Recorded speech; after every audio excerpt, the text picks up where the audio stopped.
आज मैं बात करूँगी कि आध्यात्मिक लोगों के भीतर क्रोध होना चाहिए या नहीं होना चाहिए।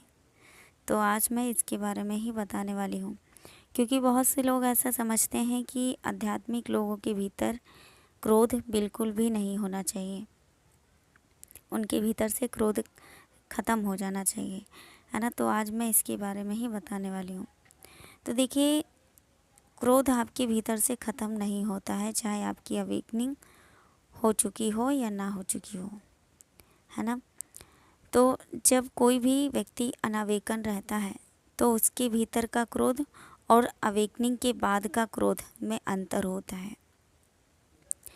देखिए, अवेकनिंग से पहले आपका जो क्रोध है, यानी कि जिन्हें हम इमोशंस बोलते हैं, आप रोते भी हैं, है ना, क्रोध भी करते हैं, ईर्ष्या भी करते हैं, है ना। तो ये सभी चीज़ें होती हैं, वो सभी चीज़ें क्या होती हैं, नेगेटिव होती हैं। यानी आप बात बात पे क्रोध कर रहे हैं, बिना वजह के आप छोटी छोटी बातों पे आप ट्रिगर होकर रो रहे हैं। तो ये सभी जो आपके भीतर उस समय में इमोशंस होते हैं वो नेगेटिव होते हैं।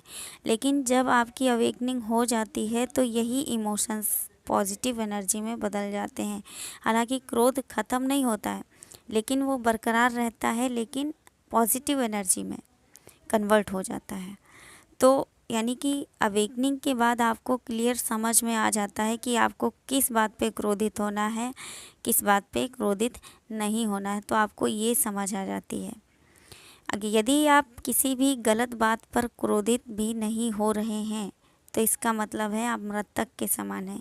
क्रोध जरूर होता है, सबके भीतर होता है, चाहे जिसकी अवेकनिंग हुई हो या ना हुई हो। तो बस पॉजिटिव और नेगेटिव का फ़र्क रहता है। जैसे मैंने बताया, अवेकनिंग से पहले आपके जो क्रोध करना, रोना, ये सभी जो इमोशंस होते हैं वो नेगेटिव होते हैं, लेकिन अवेकनिंग के बाद यही सभी इमोशंस जो हैं पॉजिटिव एनर्जी में चेंज हो जाते हैं, कन्वर्ट हो जाते हैं। तो आप पॉजिटिव एनर्जी से भर जाते हैं, आपको समझ में आ जाता है कि आपको कब क्रोध करना चाहिए या नहीं करना चाहिए, है ना। सो आई होप ये वीडियो आपके लिए हेल्पफुल रहेगी। मिलते हैं नेक्स्ट वीडियो में। आप अपना ध्यान रखिए, खुश रहिए, स्वस्थ रहिए। God bless you all, love you all, thank you so much.